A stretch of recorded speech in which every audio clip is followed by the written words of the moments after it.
உள்ள எண்ணமாக மாறி இருக்கிற அறிவு எனக்குள்ள ஆதிக்கம் செலுத்த செலுத்த அந்த சாயலாகவே மகிமையின் மேல் மகிமை அடைந்து மறுரூபமாயிட்டு இருப்போம். இந்த டிரான்ஸ்ஃபர்மேஷன் ஏற்பட்டுச்சுன்னா அது நித்தியமானது, நிரந்தரமானது, தேவன் மகிமைப்படக்கூடியது. 2 கொரிந்தியர் 3:17 கர்த்தரே ஆவியானவர், கர்த்தருடைய ஆவி எங்கே விடுதலை உண்டு.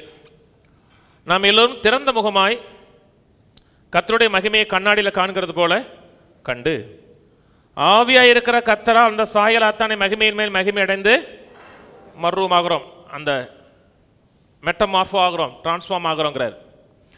17ஆம் வசனம் சொல்லுகிறார், கர்த்தரே ஆவியானவர், ஆவியானவர் எங்கே உண்டோ அங்கே விடுதலை உண்டு. விடுதலையோடு பாவம் செய்யறதை பற்றி பேசல, விடுதலையோடு தேவனை ஆராதிக்கிறதை பற்றி பேசுகிறார்.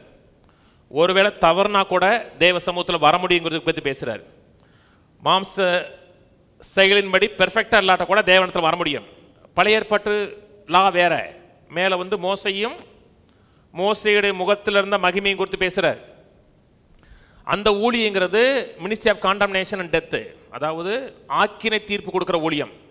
அந்த ஊழியம் கண்டமனும், நீ சரியில்லை, நீ பாவி, நீ உருப்பட மாட்ட, கர்த்தருடைய தயவு உன் மேல வராதுன்னு பயமுறுத்தும். பயமுறுத்துகிறது ஒரு மாற்றத்தை ஏற்படுத்தி கொடுக்குது தெரியுமா? அதுல ஒரு மகிமை இருக்கா? இருக்கு, கொஞ்ச நாளைக்கு இருக்கும்.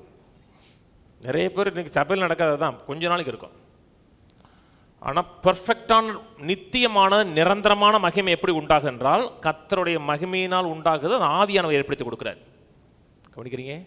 கர்த்தருடைய மகிமையை கண்ணாடியில் காண்கிறது போல காண்கிறோம். கர்த்தருடைய மகிமையை பார்க்கிறோம். எங்கே பார்க்கிறோம்?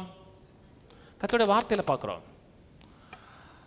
ஆவிக்குள்ளாக என்ன இருக்கிறது என்பதை யார் காமிக்கணும்னா வசனம் மட்டும்தான் காமிக்கும். நீங்க நீதிமானா, பரிசுத்தமானா, ஆவியான உங்களுக்கு வாசமா இருக்கிறாரா?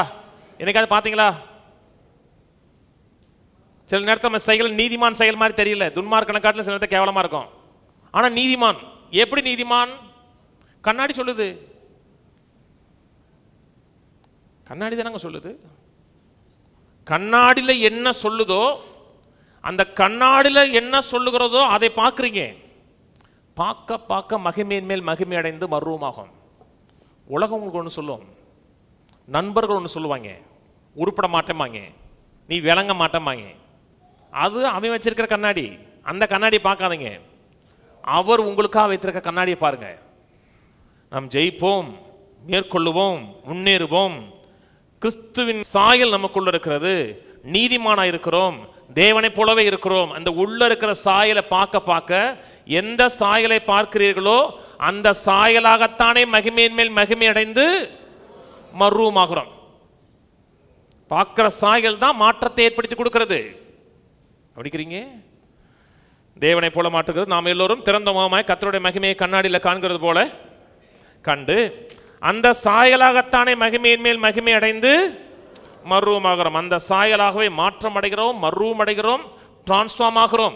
பழைய ஏற்பாட்டு மகிமை உங்களை பாவின்னு சொல்லும், நீ தகுதி இல்லைன்னு சொல்லும். அது கரெக்டு. ஏன்னா நான் தகுதி இல்லைன்னு நினைச்சா தான் அவரை நோக்கி பார்ப்பேன். நியாயப்பிரமாணத்தோட நோக்கம் என்பது என்னை பாவின்னு காமிக்கணும். நான் பாவின்னு காமிக்கிறது மட்டும் பதில் இல்லை, எனக்கு ஒரு சொல்யூஷன் சொல்லிக் கொடுக்கணும்.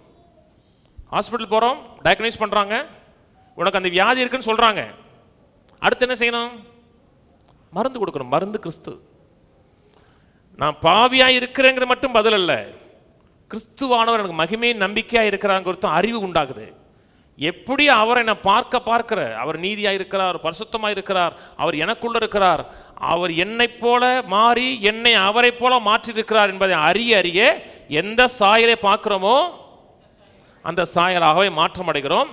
இது எப்படி நடக்குதுன்னா ரெவலேஷன் உண்டாகுது, அறிவில் இல்லை, ஆள் மனதில் அந்த அறிவு உண்டாகணும்.